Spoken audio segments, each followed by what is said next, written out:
The What to Next podcast helps you build a TBR of future favorite books. In each episode, Lori and Maine interviews authors and book influencers to recommend books they loved for you to pick up today.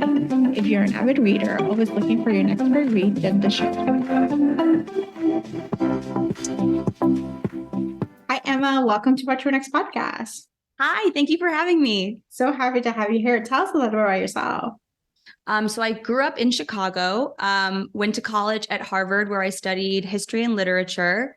And then after graduation, I worked for a beer company called Anheuser-Busch for like 2.5 years. I did communications, marketing, copywriting. But on the side, I was just always writing, just like constantly, hiding in conference rooms, working on a novel. And when the pandemic hit, my mom was like, you've got to make a go of this and see if you can do it. So long story short, found an agent, broke up with the agent, found a new agent, and now here I am. Gosh. So how many books have you written like they're on the shelf that you're like, these are not going to see tonight, the night and day? That's a really good question. So I think since I quit my job at the beginning of 2021, I've probably written like 10 books. Gosh.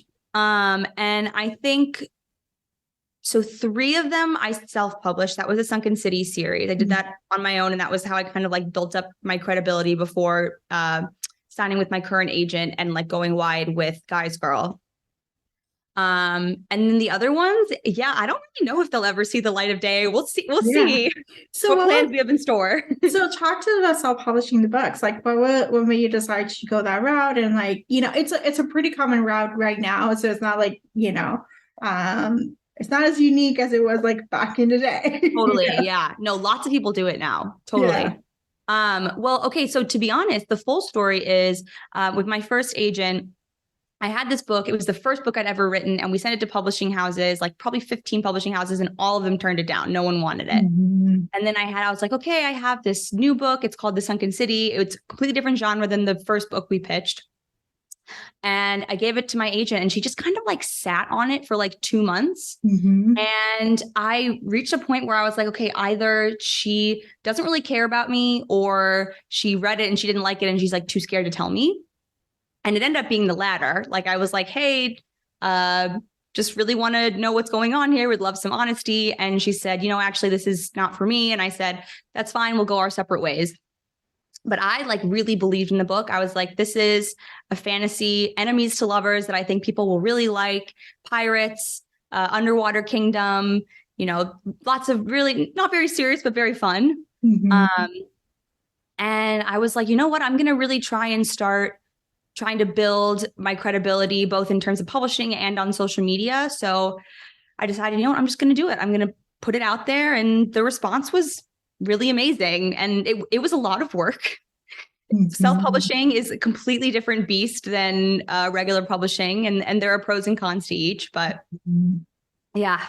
That's amazing. And so what led you to start writing Guys Girls? Because it's a whole different ball game. It is. So the way I think about the different genres I write is things like The Sunken City and Mare of Night, which is the YA series that I just signed with Wednesday Books for that will be coming out in 2025.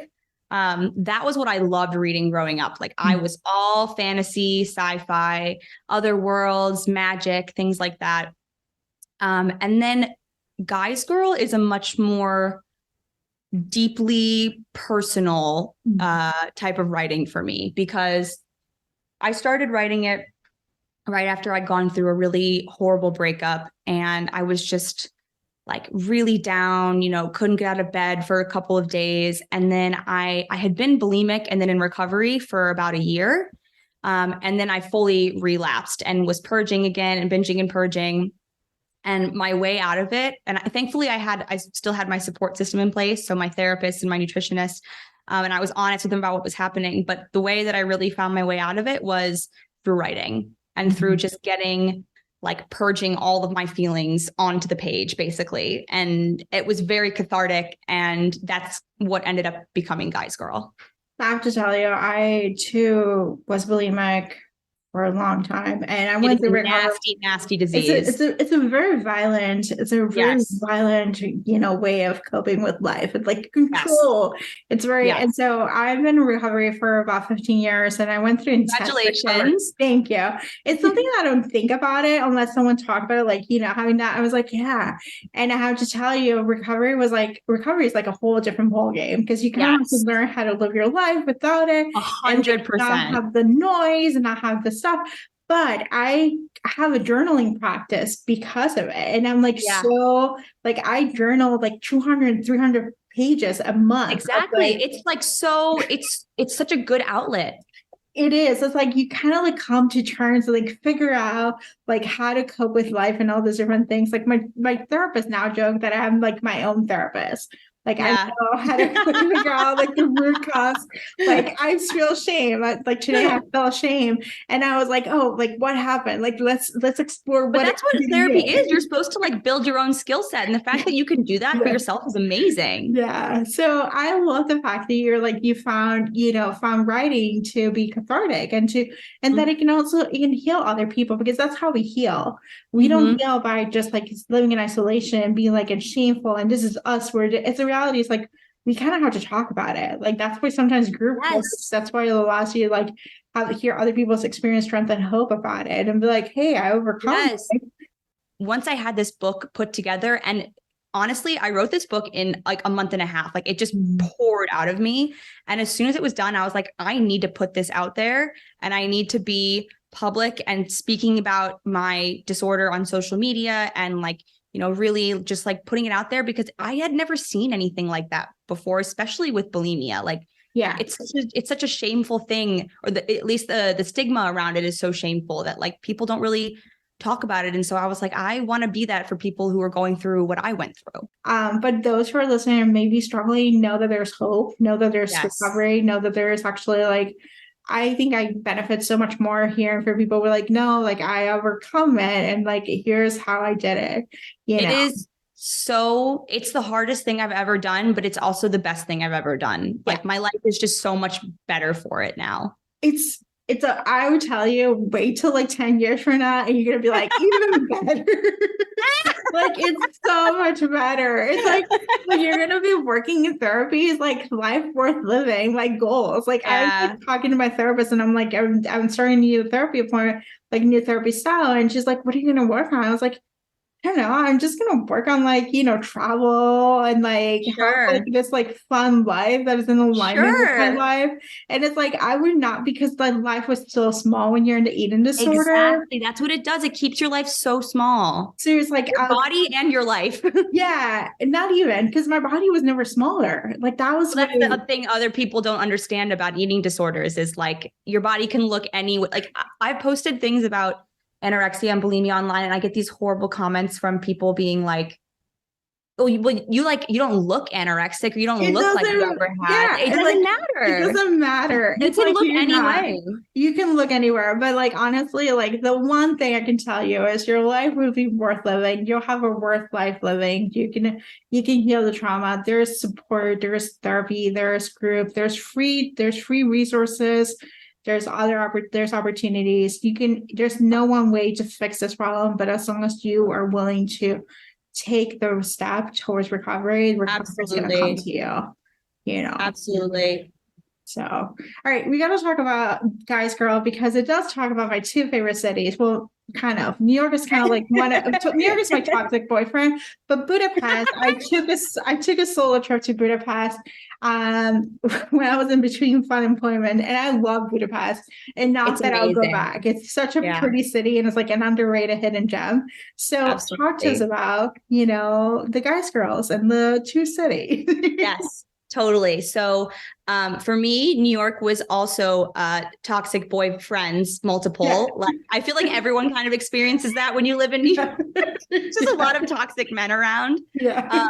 And it's obviously an amazing place to live when you're young. And I feel like that was part of what I wanted to convey in the book by using New York as a setting, was like how much fun New York can be when you are young and your friends are there and you're going out and you're having a great time, but also just like the pressures. And because there's so many people, it's just such a big, full city, it's so easy to retreat into for me, it was bulimia, but it could be, any sort of unhealthy coping mechanism. And you can kind of retreat into that and use that as to make yourself feel like, again, some semblance of control in such a packed, giant happening city.